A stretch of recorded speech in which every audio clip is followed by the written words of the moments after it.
Manhã de 13 de março de 2019. Uma quarta-feira que começou como qualquer outra na rotina de Suzano na região metropolitana de São Paulo. Mas em poucos minutos, a pacata escola Raul Brasil se tornaria o cenário de um dos capítulos mais dolorosos da história recente do país.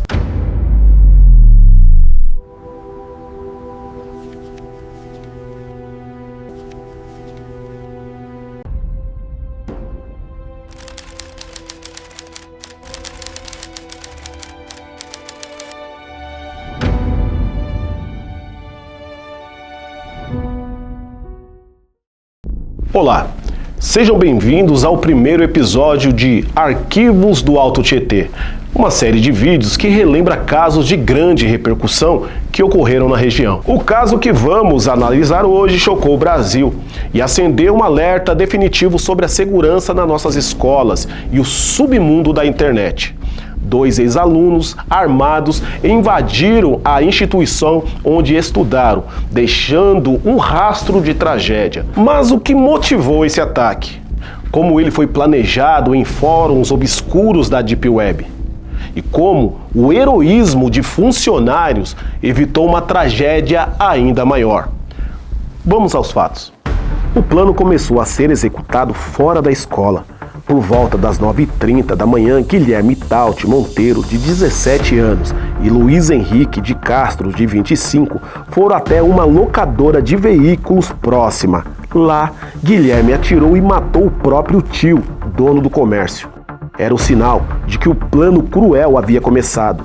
Minutos depois, eles estacionaram o carro em frente ao Colégio Raul Brasil. O horário foi cirúrgico. O início do intervalo, quando centenas de alunos estavam reunidos no pátio. Para entender o massacre de Suzano, nós não podemos olhar apenas para o dia do crime. Precisamos olhar para os meses anteriores. A investigação da Polícia Civil de São Paulo revelou que os 2 atiradores não agiram por impulso. Eles passaram mais de um ano planejando cada detalhe. E o berço desse plano foi um lugar sombrio e de difícil acesso, a Deep Web. Guilherme e Luiz Henrique eram membros ativos do Dogolatian, um infame fórum extremista na Deep Web, conhecido por propagar discursos de ódio, misoginia e racismo. Naquela comunidade virtual, ataques em massa anteriores, como o massacre de Columbine nos Estados Unidos, não eram vistos como tragédias, mas sim como manuais a serem seguidos. Os usuários desses fóruns incentivavam os jovens, alimentando o desejo de notoriedade. Para eles, cometer um atentado era a chance de saírem do anonimato e virarem heróis dentro daquela subcultura doente.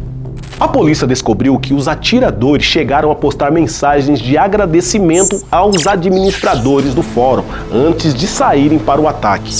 E eles não estavam sozinhos, havia uma rede de apoio invisível por trás das telas.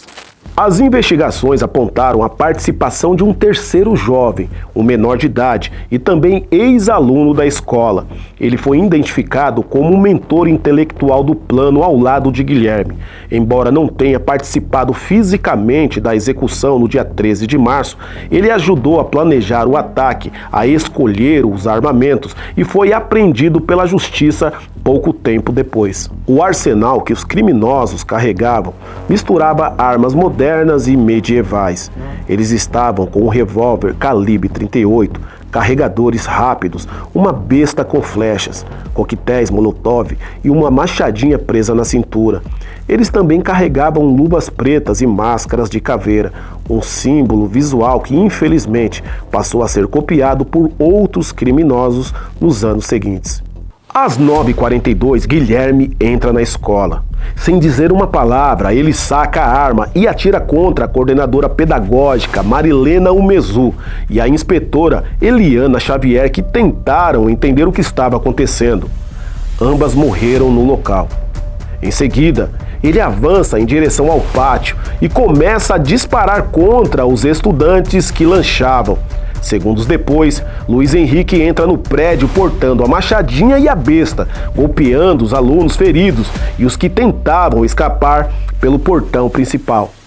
O pânico foi imediato. Centenas de adolescentes correndo em todas as direções, sem entender o que estava acontecendo, enquanto os estampidos dos tiros ecoavam pelos corredores.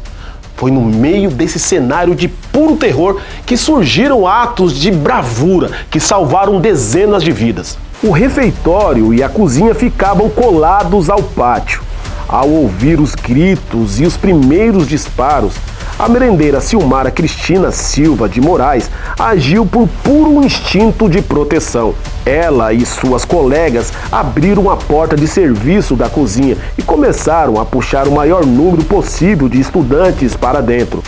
Em poucos segundos, entre 50 e 60 alunos desesperados estavam espremidos naquele espaço. Silmara sabia que a porta comum de madeira não resistiria.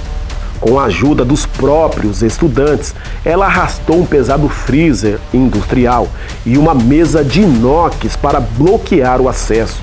Enquanto os atiradores passavam pelo corredor batendo nas portas e tentando arrombar o local, Silmara pedia silêncio absoluto. O único choro ou grito denunciaria que dezenas de vidas estavam ali. A barreira improvisada funcionou. Os criminosos desistiram daquela porta e seguiram pelo corredor. Pouco tempo depois, a força tática da Polícia Militar entrou no colégio. Ao se verem encurralados e seguindo o que as investigações apontavam ser um pacto de morte feito na internet, Guilherme atirou em Luiz Henrique e, em seguida, tirou a sua própria vida. O ataque havia terminado, mas as cicatrizes na sociedade brasileira estavam apenas começando a se formar. O saldo final do ataque foi devastador. 10 mortos, incluindo os atiradores e o tio de Guilherme, e 11 feridos.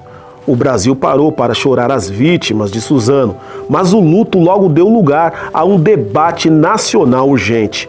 De um lado, discussões sobre a necessidade de psicólogos nas redes de ensino e o combate ao isolamento de jovens. De outro, propostas sobre o aumento da segurança física nas escolas e o monitoramento rigoroso de redes sociais e fóruns anônimos. Especialistas em segurança e psicologia também passaram a discutir o chamado efeito contágio. A forma como a mídia cobre esses casos mudou. Hoje busca-se não divulgar fotos, nomes ou os manifestos dos assassinos para evitar que novos jovens busquem a mesma notoriedade distorcida na internet.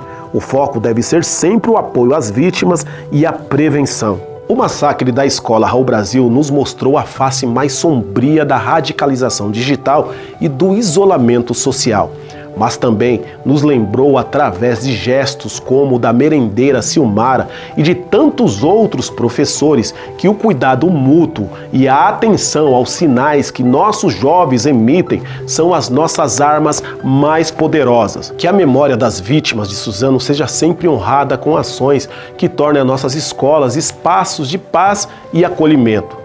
Obrigado por acompanhar esse vídeo, deixe sua opinião respeitosa nos comentários, se inscreva no canal e até o próximo episódio de Arquivos do Alto Tietê.